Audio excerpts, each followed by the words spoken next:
Hello বন্ধুরা, কেমন আছো সবাই? ইতি তোমার ইন্দিরা আরও একটি ব্লগে সবাইকে অনেক অনেক শুভেচ্ছা জানাই। আশা করি সবাই খুব ভালো আছো, আমিও ভালোই আছি। তোমাদের সাথে আগের ব্লগেই শেয়ার করেছিলাম আমরা গেছিলাম ভদ্রেশ্বর আমার বড়দিদার সাথে দেখা করতে। তো আজকে সকাল সকাল উঠে পড়েছি। উঠেই বাবার সাথে অনেক আড্ডা। সকাল থেকে আমার এই এক রুটিন এখানে এলে শুরু হয়ে যায়। একদম সকালবেলায় উঠে পড়ি, বাবা ঠিক যখন টিফিন করে ঠিক সেই টাইমে চা টিফিন করে। তো 9টার সময় বাবা তো বেরিয়ে যায়। তো তার আগে বাবার সাথে জমিয়ে গল্প দিতে হবে। তো এই জন্য আমি সকাল সকাল এখানে থাকলে উঠে পড়ি। এই দেখো, দেখেছো কত গল্প। তো সায়ন্ত ঘরে ঘুমোচ্ছে বলে বাবা খুব সাবধানেই যাওয়া আসা করছিল। তো যাই হোক, বাবা এখন বাজার টাজার যাবে আর বলে গেল যে তুই আর সায়ন্ত রেডি হয়ে থাকিস, কেননা আমি আর সায়ন্ত ভেবেছি একটু খেপি মায়ের মন্দিরে যাব আজকে। আর সেটা বাবাও বলছিল যে সায়ন্ত যখন নতুন ইনস্ট্রুমেন্ট এনেছে, তোমাদের তো আগের ব্লগে বলছিলাম সায়ন্ত একটা ইনস্ট্রুমেন্ট কিনেছে। তো সেই ইনস্ট্রুমেন্টটা নিয়ে বাবা বলল সায়ন্ত বসার আগে আগে ওটাকে খেপিমা তলায় পুজো দিয়ে আসি। তো আমি বললাম ভালোই আবার ব্যাপারটা, তো চলো। সায়ন্তও বললো চলো। তো তাই এই যে দেখো খেপিমা তলার মন্দিরে ঢুকছি, এখন গলি দিয়ে চলে এলাম। তো চলো, এখন যেতে যেতে অনেকখানি গল্প হলো তোমাদের সাথে। এখন মন্দিরে গিয়ে নির্বিঘ্নে পুজোটা সারি। আসলে বাবাও আসবে, বাবাকেও বললাম যে চলো আমাদের সাথে গাড়িতে, কিন্তু না, কে কার কথা শুনবে, কিছুতেই গাড়িতে উঠবে না। তো চলো এখন বাবা বলল আমি সাইকেলে করে যাচ্ছি, তুই আর সায়ন্ত সাবধানে এগো। ঠিক আছে। তো আজকে আর মা আসেনি, আজকে সঙ্গে বাবা এসেছে। এই দেখো আমাদের খেপিমাতলার মন্দির। তো খেপি মায়ের মন্দিরে এই যে চলে এলাম। আর বাবা, ওই দেখো বাবা অলরেডি আমাদের আগেই পৌঁছে গেছে। সাইকেলে করে এলেও আগেই পৌঁছে গেছে, যেহেতু আগে বেরিয়েছে। তো চলো, তো এখানে এসে মাকে দর্শন করতে এলাম, আর সঙ্গে পুজোটাও দেওয়া হয়ে গেল। ভালোই হলো, একদিকে মায়ের দর্শনও পেয়ে গেলাম। তো আরও একদিন এসেছিল মা আর সায়ন্ত পুজো দিতে, তো তখন আমার আসা হয়নি, শরীরটা খুবই খারাপ ছিল ওই জন্য। তো চলো এখন এই মন্দিরে মায়ের ঢুকি। আসতে একটু লেট হয়ে গেছে, প্রায় 11:30 বাজতে চললো। 12টা থেকে তো ভোগ হয়, তো এখন অবশ্য পুজো চলছে। আর দেখো কুকুরগুলো কি শান্তিতে মন্দিরে মায়ের এখানে শুয়ে আছে। আসলে মন্দির মানেই শান্তির জায়গা। যাই হোক, বাবারও ওদিক থেকে ফোন শুরু হয়ে গেছে। আসলে অনেক বেলা হয়ে গেছে, তো বাবারও দোকানে অনেক তাড়া হয়ে গেছে। যাই হোক, কী আর করার, আসতে তো হবেই আমাদের সাথে। আর এখানে একজন চেনা রয়েছেন, পুরোহিত মশাই। তো উনি যেহেতু পূর্ব পরিচিত, এই জন্য বাবা আরও আমাদের সাথে এলো।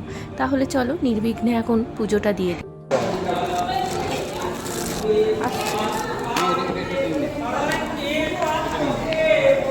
বলো মায়ের পায়ে একটু ঠেকিয়ে দিতে। এটা ধরো ধরো। হ্যাঁ দেরি, না না থাক, ধরো তুমি দাও, তুমি দাও, তুমি দাও।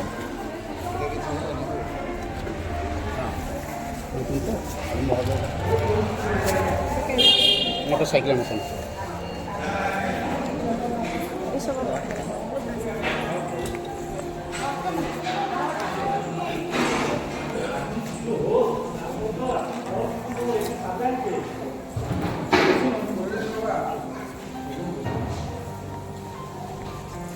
ওই বাড়িতে আছো? যে বাড়িতে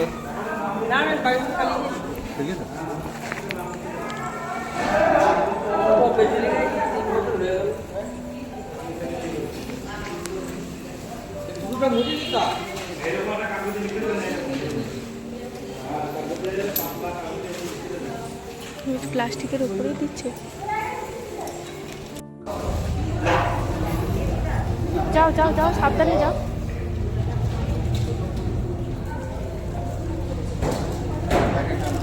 প্যাকেটটা দাঁড়াবেন।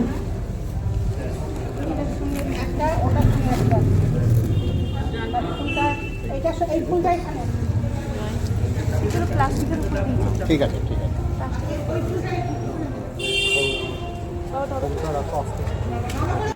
আমি দেখেছি অনেকজনের কাছেই যে পুজো দেওয়ার সময় অনেক ভিডিও তারা ক্যাপচার করে, কিন্তু ভাগ্যক্রমে আমারই সেটা হয় না। যতবারই আমি ভিডিও ক্যাপচার করব ভাবি, আগাম ভেবে রাখি, কিন্তু ততবার সেটা আমার বিফলে যায়। কেন জানি না, হয়তো ভগবানই চান না যে তার পুজোটা আমি মন দিয়েই করি, মানে যাতে সেই সময় কোনো বিঘ্ন না ঘটে। একটা ভিডিও বানানো মানেই তো তার ওপর একটা অ্যাট্রাকশন চলে যায়, তাই না? তো যাই হোক, তো আমি তারপরে মাকে ধূপ মোমবাতি সবই দিলাম, কিন্তু সেটা আর নেওয়া হয়নি। আসলে ভেবেছিলাম নেব, সায়ন্তকে হয়তো বলবো, কিন্তু না, আর বলতেও পারিনি, আর হলোও না। যাই হোক, ঠিক আছে, সেটা বড় কথা নয়। ব্যাপারটা হলো কিন্তুই মন দিয়ে পুজো করা, পুজোটাই আসলে মন দিয়ে পুজোটা করাটাই দরকার। না হলে তো ভগবান অসন্তুষ্টই হতে পারেন, তাই না? তো ওই যে বললাম, ভগবানই হয়তো চান না। যাই হোক, ঠিক আছে, তো চলো এখন আমি সায়ন্ত বেরোলাম।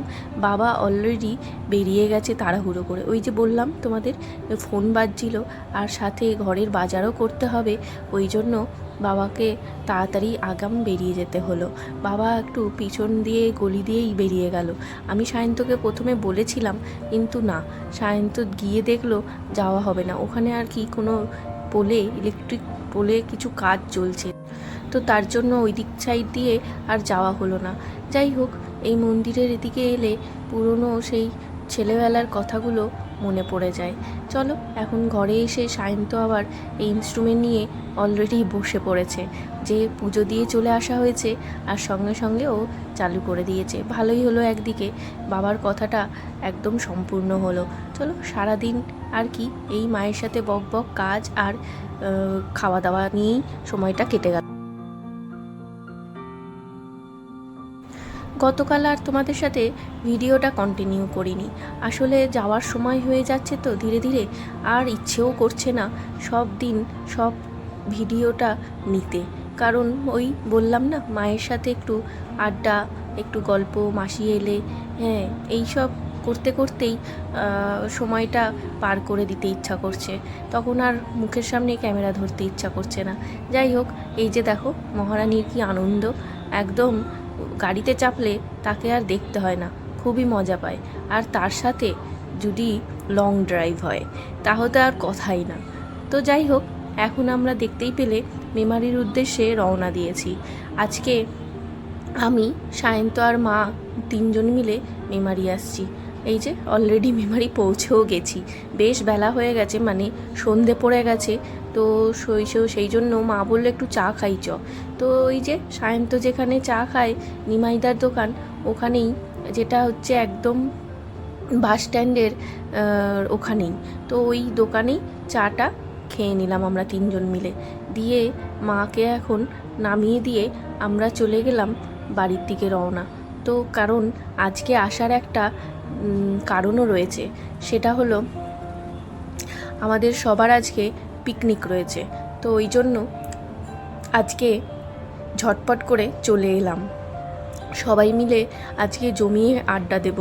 আসলে সবাই তো আশা করে থাকে, আর আমরাও অনেক চেষ্টা করি সবার সাথে দেখা করতে, মজা করতে, একটু আড্ডা দিতে, খাওয়া দাওয়া করতে, এটা আমরাও চেষ্টা করি প্রায় করার জন্য। কিন্তু এইবারে আবার একটু কম হয়ে গেল, আর আমার মনও ভরল না, কারণ আমি বেশিরভাগ টাইমটাই এইবার কাটোয়াতেই সময় দিয়েছি। আর মাঝখানে আমার গত 3 দিন 4 দিন করে 2 সপ্তাহের মধ্যে প্রায় 7 দিন আমার অসুস্থ হয়েছিলাম। সেটা অবশ্য কাউকে বলার মতো ছিল না, কারণ সপ্তাহে এক সপ্তাহে 2 দিন 3 দিন করে আমি পুরো বেড রেস্টে চলে গেছিলাম। যাই হোক, খুবই অসুস্থ হয়ে পড়েছিলাম ওই কারণে, তো সেই কি আর বলার জিনিস।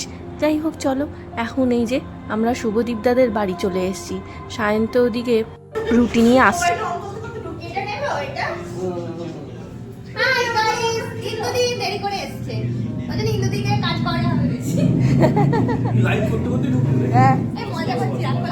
না, খুব রাগ করেছেন, হ্যাঁ একদম এত রাগ করেছি কথাই বলি।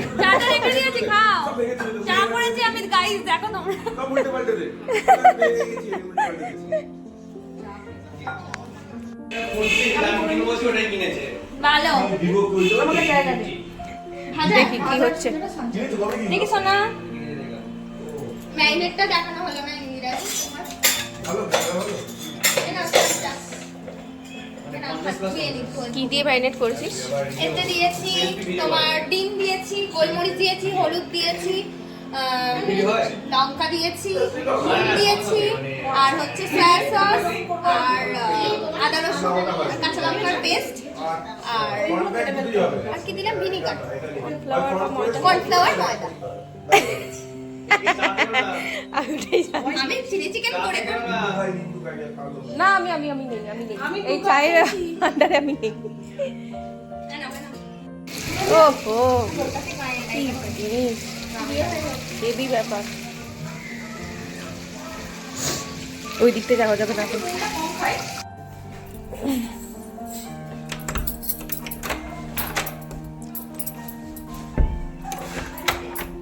এটা কেমন করে খুলে গো? আমি তো খুলতেও পারছি না। ওহো সরি। তুমি একা কেন? আর সে কোথায়? কয়েছে সে তো আমার কাছে ছিল না। বললো যে তো রুটি কিনছে। টাইম তো হ্যাঁ উপরে নেই। না দেখেছো কিরকম ছেলে? আমাকে এদিকে বললো যে তোমার সাথে নাকি আছে।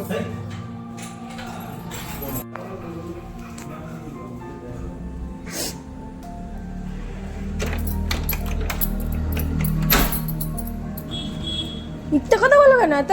শুভজিৎ তো আমাকে বলছে না আমার সাথে ছিলই না, বললেই হবে একবার দেখা হলো একটুখানি।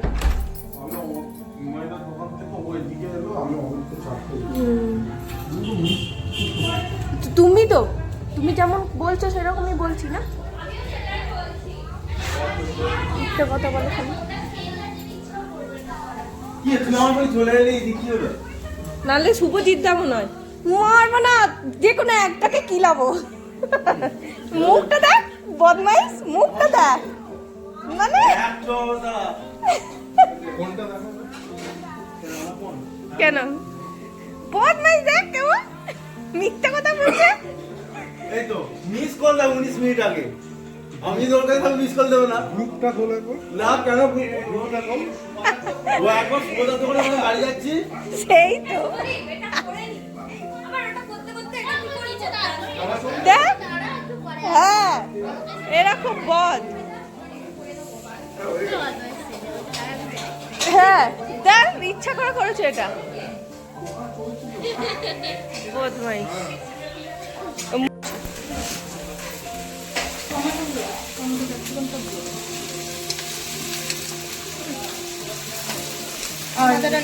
লঙ্কাগুলো সব একসাথে দিয়ে দে।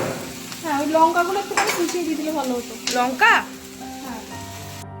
দারুণ স্মেল এসছে। ও হো কি লাগছে দেখতে, মস্ত লাগছে। এক মিনিট চল নুন দেখবে নুন বেশি হয়ে গেছে টেস্ট পাচ্ছি না তো। ওটা মজুক আরো টেস্ট হবে। বন্ধ করে দে ইয়ে নিয়ে। ঠিক আছে। আর দেবো একটু লঙ্কা দেবো, না ঝাল আছে। ঝাল আছে তো আমি দুটো কাঁচা লঙ্কা দিই। এই গ্যাসটা বন্ধ। আমাদের শেফ এই যে এইটা একজন আর এই যে একজন দারুণ। আজকে আমি চিলি চিকেন না বানিয়ে আজকে চিলি চিকেন খাবো দুজনের হাতে। দিয়ে সার্টিফিকেট দেবে কিরকম ভালো বানিয়েছি। হয়েছে অলরেডি, আমি টেস্ট করে নিয়েছি, ভালোই হয়েছে খেতে। আর লেবু লাগবে না। এই যে এইটাই তো মজা তাই না? এই সবাই মিলে বসে রান্নাবান্না করে আড্ডা দিয়ে খাওয়া দাওয়া, এটার মজাটাই একদম আলাদা। কিন্তু ওই যে মাঝে মাঝে একটু ডিফল্ট হয়ে যায়। আসলে অনেক দূর থেকে আসি তো আমরা, ওই জন্য সবার আশা রাখতে রাখতে আমাদের আর কি এক জায়গায় দাঁড়িয়ে সময় দেওয়াটা খুবই ডিফিকাল্ট হয়ে যায়। এবারে কলকাতা গেছি 2-3 দিনের জন্য, আর তার মাঝে সায়ন্তরও বেশ কাজ ছিল। তারপরে বড়দিদার সাথে দেখা করা, লাবির সাথে দেখা করা, লাবিদের বাড়িতে বেশ কয়েকদিন থাকা, তার মাঝে আমার অসুস্থতা, সব নিয়ে খুব এদিক ওদিক হয়ে গেছে। মাও আমাকে বারবার বলছে, সবাই ভাবে হয়তো কাটোয়াতেই থাকি বেশি, কিন্তু মাও ওদিকে বলে যে তুই বেশি থাকতেই পারলি না। আর সত্যি এবারে বেশি দিন সেভাবে কাটোয়াতেও থাকতেও পারিনি, আর সেভাবে অসুস্থতার মাঝখান দিয়েই বেশিরভাগটা কেটে গেছে। যাই হোক, তো চলো এখন জমিয়ে তো খাওয়া দাওয়া হচ্ছে। আজকে আবার IPL, তো চলো, আইপিএল ওদিকে চলছে বলবো না, হয়েও গেছে। তো সেটা দেখতে দেখতে আর সেই মজাতে এইসব খাওয়া দাওয়া জমিয়ে খেতে খেতে সবার কেমন লাগছে সেটা জেনে। শুভজিৎদা আলাদা, যেহেতু চিলি চিকেন খায় না, চিকেন কষা অবশ্যই টেস্ট করবে। কে নিতে চাচ্ছে গ্রেভি? কেমন লাগছে সবার চিলি চিকেন? কেমন লাগছে বলো গো? কেমন লাগছে? দারুণ, আমার তো খুব ভালো লাগছে। আমি নিজে বলবো, রুবি তোমরাই বলো। ভালো হয়েছে? আমার খুব ভালো লেগেছে। টি-টোয়েন্টিতে কে করছিল? রাফি?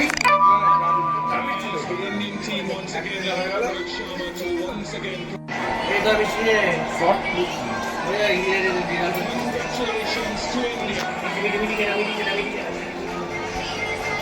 जिस दिन से मैं चला हूँ मंजिल पे मेरी আমার কটা नजर করে? है দুটো করে? आंखों ने मेरी नींद इंडिया इंडिया श्रीलंका गए वहाँ पे हारे तो बुरा लगा फिर न्यूजीलैंड आए उन्होंने हमें क्लीन स्वीप किया रोशन और बड़ा ऑस्ट्रेलिया गया वहाँ पे सीरीज गवाई लेकिन सबके जवाब এরা বলছিস পাকিস্তানে পাঠিয়ে দেবে। बहुत सारे सपने थे उन सबको रोहित शर्मा की टीम ने कुछ ऐतिहासिक है करना হ্যাঁ, কোনো অসুবিধা নেই। নয় আউট করে দেবে ওরা। के लिए याद करना হজের মতো দাঁড়িয়ে क्रिकेट फैंस के लिए আমার জন্য जाएगी लेकिन और भी तरफ उड़ान भरी है रोहित शर्मा की टीम ने 2 साल में लगातार दूसरी बार তোমরা আমাদের একটা ভিডিও নিয়ে আমার সামনে করো। और उसके बाद चैंपियंस ट्रॉफी की সবাই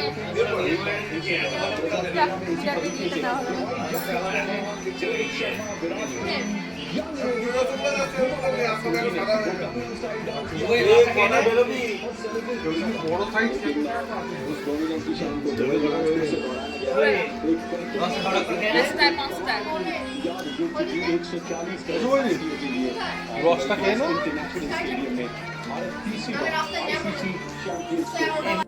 তাহলে আবার কি, জিতে গেল।